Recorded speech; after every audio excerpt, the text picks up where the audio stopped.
Assalamualaikum warahmatullahi wabarakatuh. Saya Ahmad Haidar Anwar dengan NIM 205111285.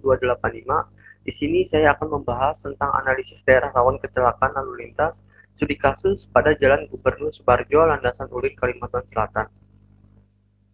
Pembangunan jalan tol didesain untuk mengurangi kemacetan lalu lintas di dalam kota maupun di luar kota. Keuntungan-keuntungan lain yang didapat dengan adanya jalan tol diantaranya adalah seperti kapasitas besar, mengurangi waktu tempuh, lebih aman, permanen, mengurangi biaya operasi, dan mengurangi kebisingan di dalam kota. Namun, efek dari adanya jalan tol tersebut adalah kemungkinan meningkatnya kecelakaan karena tingginya kecepatan kendaraan.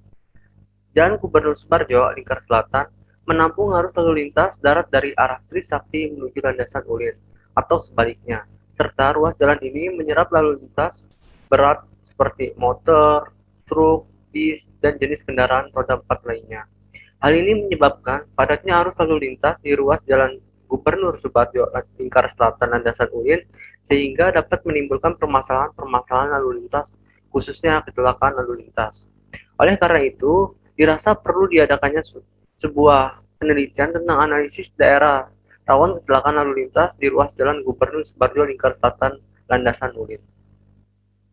Nah, faktor apa saja penyebab kecelakaan? Dari hasil penelitian, faktor penyebab terjadinya kecelakaan pada daerah rawan kecelakaan di Jalan Gubernur Subarjo, Lingkar Selatan, Landasan Ulin, diantaranya adalah sebagai berikut. Yang pertama itu ada keadaan pengemudi sebesar 92,72%.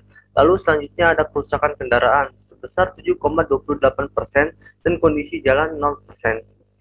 Lalu selanjutnya, secara deskriptif, pengemudi yang mengalami kecelakaan pada ruas jalan tersebut sebagian besar disebabkan karena kurang antisipasi, itu sebesar 72,54%. Lalu selanjutnya ada waktu kejadian. Waktu kejadian kecelakaan paling sering itu antara pukul 12 hingga pukul 18, itu sebesar 32,72%. Lalu selanjutnya ada motor. Motor merupakan tipe kendaraan yang sering terlibat kecelakaan, itu sebesar 20,18%. Lalu selanjutnya ada tabrak depan belakang. Nah, tabrak depan belakang ini merupakan jenis kecelakaan yang sering terjadi, itu sebesar 67,92%. Lalu selanjutnya yang terakhir ada kondisi cuaca. Itu kondisi cuaca cerah itu lebih sering terjadi kecelakaan, itu sebesar 65,36%.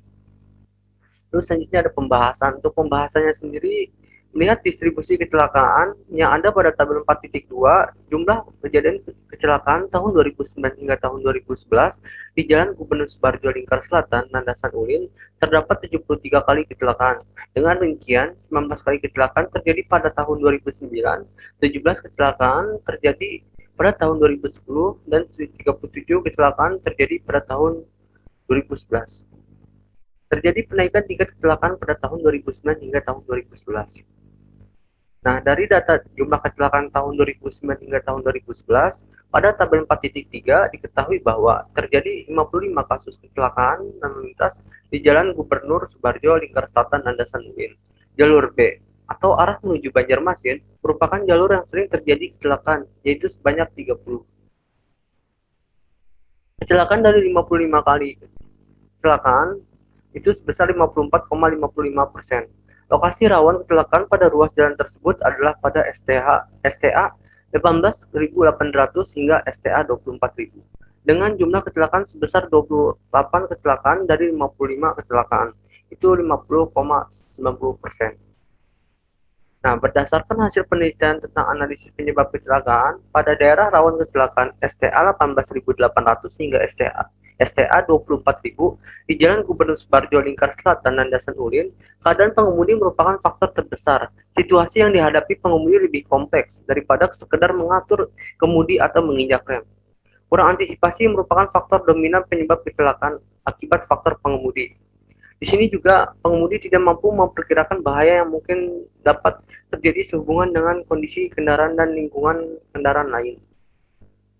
Lalu selanjutnya untuk standarisasi jalan ini itu termasuk ke dalam kelas jalan arteri. Dikarenakan jalan ini itu biasanya yang melalui merupakan dari perjalanan jauh dan dengan kecepatan tinggi. Dan menurut Bina Marga, maksimal LHR jalan tersebut itu 150.000, tetapi jalan ini LHR-nya melebihi. Jadi, itu yang mengakibatkan sering terjadinya kecelakaan lalu lintas di jalan tersebut. Lebar jalan untuk jalan kecepatan tinggi Menurut Bina Marga, harusnya jalurnya 3,5 meter. Sedangkan jalan ini hanya 3 meter. Dan itulah salah satu faktor penyebab sering terjadinya kecelakaan karena sempitnya ruang untuk menyalip kendaraan dan memakai jalan yang arusnya berlawanan sehingga rentan terjadinya tabrakan. Kecepatan kendaraan yang melewati Jalan Gubernur Subarjo yang hanya lebar satu jalur 3 meter menurut Bina Marga maksimal hanya 80 km per jam. Nah, usaha-usaha apa yang perlu dilakukan?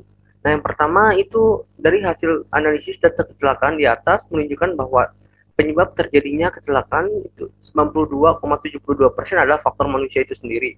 Nah, upaya yang perlu dilakukan untuk mengurangi kecelakaan tersebut itu yaitu menggunakan metode preventif atau pencegahan dengan cara memberikan pendidikan berlalu lintas sejak dini secara terus-menerus, baik bersifat formal maupun informal, serta memberikan informasi tentang tata tertib dan sopan santun.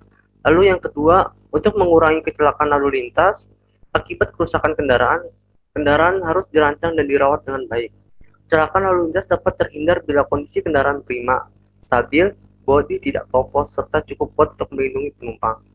Lalu yang ketiga, dengan memasang dan merawat rambu peringatan, rambu perintah, rambu larangan, dan rambu petunjuk serta tanda lalu lintas dengan kualitas, dimensi, dan kebutuhan sesuai dengan standar jalan harus terpasang dengan baik.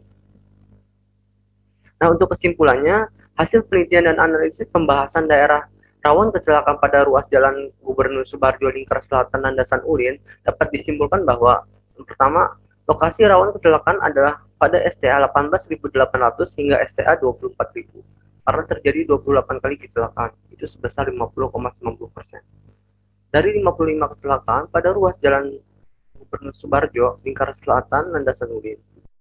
Yang kedua, karakteristik kendaraan pada daerah rawan kecelakaan di Jalan Gubernur Subarjo Lingkar Selatan Landasan Ulin menunjukkan bahwa faktor pengemudi adalah penyebab kecelakaan paling tinggi, yaitu sebesar 92,72%.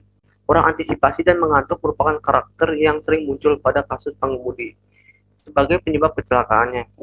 Kemudian disusul faktor kerusakan kendaraan, itu sebesar 7,28%. Lalu ada juga remblong. Remblong adalah karakter yang paling sering muncul pada faktor kendaraan sebagai penyebab kecelakaan. Lalu yang ketiga, dari hasil penelitian, kondisi jalan dan lingkungan pada daerah rawan di ruas Jalan Gubernur Subarjo Lingkar Selatan, Landasan Ulin, secara umum itu sudah sesuai dengan standar keamanan jalan, tetapi harus terus dilakukan perawatan dan perbaikan sarana dan prasarana jalan untuk meminimalisir terjadinya kecelakaan. Lalu selanjutnya yang keempat, waktu paling sering terjadinya kecelakaan itu pada interval antara waktu jam 12 hingga jam 18. Itu 32,72%. Lalu yang kelima, jenis kendaraan motor. Nah, untuk jenis kendaraan motor ini merupakan kendaraan yang frekuensinya itu keterlibatan kecelakaannya paling dominan. Itu sebesar 20,18%. Nah, yang terakhir, kecelakaan ganda. Nah, untuk kecelakaan ganda ini merupakan jenis kecelakaan yang kejadiannya paling menonjol, yaitu 96,36%.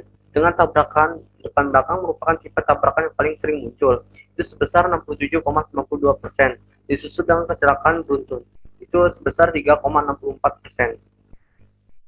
Cukup sekian presentasi dari saya, kurang lebihnya mohon maaf. Wassalamualaikum warahmatullahi wabarakatuh.